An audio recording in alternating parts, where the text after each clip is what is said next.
bankers? Significant financial restructuring. Are we going to bail out the shareholders, bail out the bankers, rather than focusing on saving the systemically important parts of these institutions? There are some important parts of these institutions that we'll have to save. The question is, are you going to go do it like with a bludgeon, throw money at it, or are you going to try to do it more surgically and save the parts that need to be saved? And one of the things that went wrong is when we let Lehman Brothers go, it caused this enormous trauma. And that's increased the fear about it. But that's an example of doing things wrong. We didn't ask the question. There was a systemically important part of Lehman Brothers. Which was? Which were the commercial paper that was part of the money market funds that people were using like banks. That's part of our basic payment mechanism. We could have saved that part and let the gambling part of Lehman Brothers, which is not part of the payment mechanism, go down. And because we took this blunt approach, we failed. And what the financial markets are doing is saying, you have to save everything if you're going to save anything. And that's just wrong. Tomorrow, President Obama is going to announce plans to cut the deficit in half. Do you think that's the right way to go?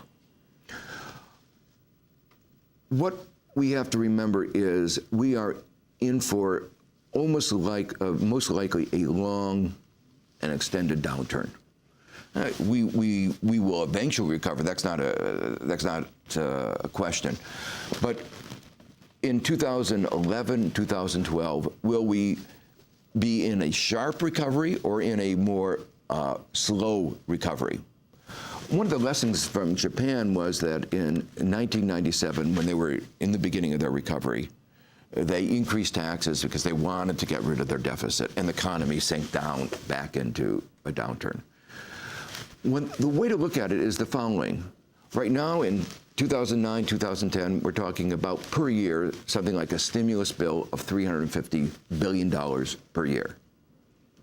To cut the deficit in half, with a deficit as we go into, without the stimulus, is $1.5 trillion.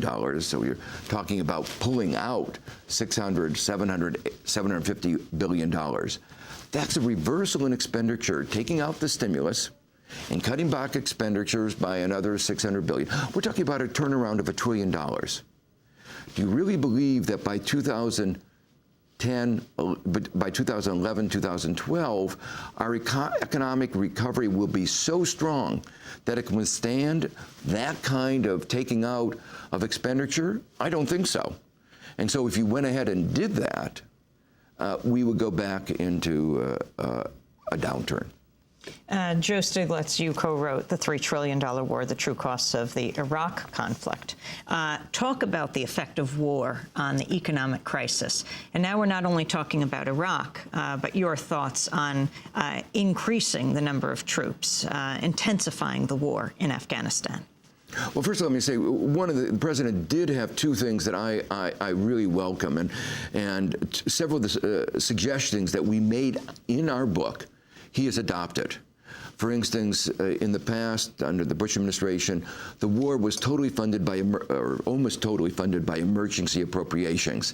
It was as if every year was a surprise, and he said he's going to put that on the books so that we can evaluate it, make sure their money is going in the best possible way. The second thing that in our book that was,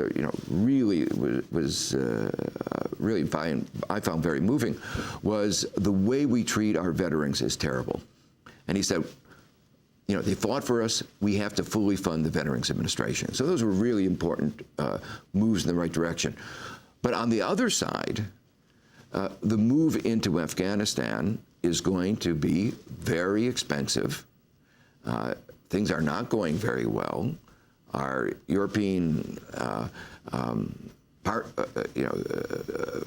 those who are NATO partners are getting disillusioned with the war. I talked to a lot of the people in Europe, and they really feel this is a quagmire. We're going into another quagmire. And one of the things that we do talk about in our book is that if you keep a residual force in Iraq, it's going to be very expensive. That's the experience that Britain has had. They've kept relatively few troops, and the result of that is the savings that they had hoped weren't materialized. And so that goes back to the part that he talked about at the end of his speech, the deficit. If you're going to be spending all this money in Afghanistan and in Iraq, that deficit is just going to be that much greater. So you think Obama is wrong on Afghanistan? I think so. Have you told him? Have you been talking to him? Not on that issue. You've been talking to him, though? During the primary, in the period afterwards, and some discussions about what to do with the banks, there were discussions. Meaning you talked to him on the telephone? Yeah. I wanted to get your response. After President Obama spoke, the Louisiana governor, Bobby Jindal, gave the Republican Party's official response. He blasted President Obama's stimulus bill as an irresponsible piece of legislation. Democratic leaders in Washington, they place their hope in the federal government. We place our hope in you, the American people. In the end, it comes down to an honest and fundamental disagreement about the proper role of government. We oppose the National Democratic view that says the way to strengthen our country is to increase dependence on government.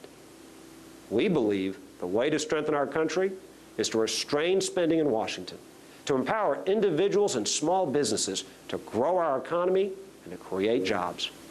Louisiana Governor Jindal, your response, Joe Stiglitz. I wish you'd taken an economics course. The fact is that when the economy is weak as it is, you need to stimulate aggregate demand. If you don't do that, the economy gets weaker.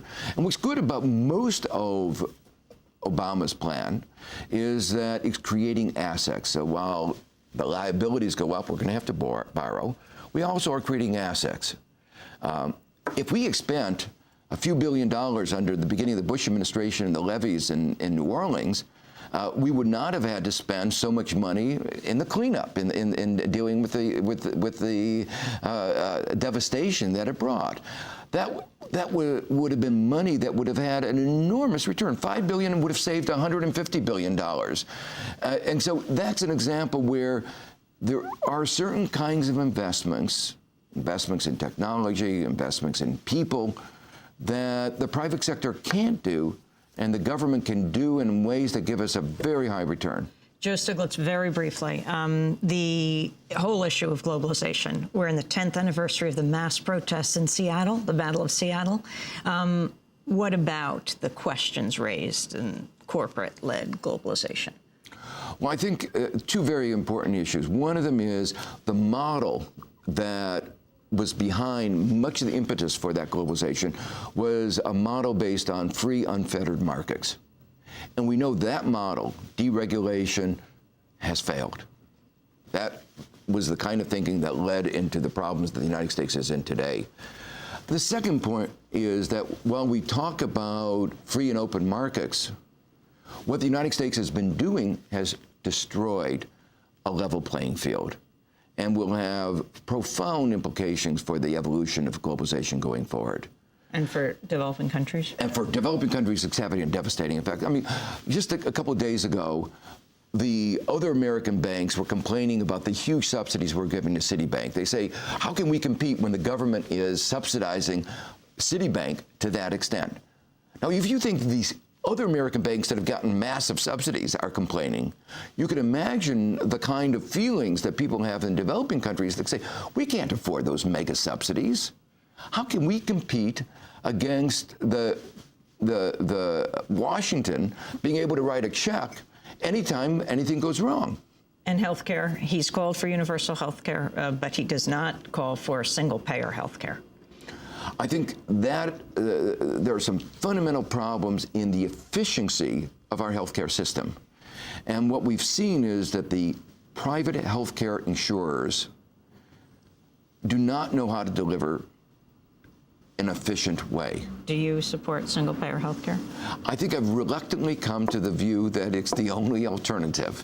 You know, we've tried a lot of other things, and we've been, you know, I was in the Clinton administration, and we debated a lot of alternatives, and I've watched things as they've emerged and, you know, evolved over the last 12, 16 years. And I think there's a growing consensus that the private market solution is not going to work. Joe Stiglitz, I want to thank you for being with us, the Nobel Prize-winning economist, professor at Columbia University, co-author of The $3 Trillion War, The True Cost of the Iraq Conflict. When we come back, we'll be joined by the former chair of the UN Human Rights Commission, former president of Ireland, Mary Robinson. Stay with us.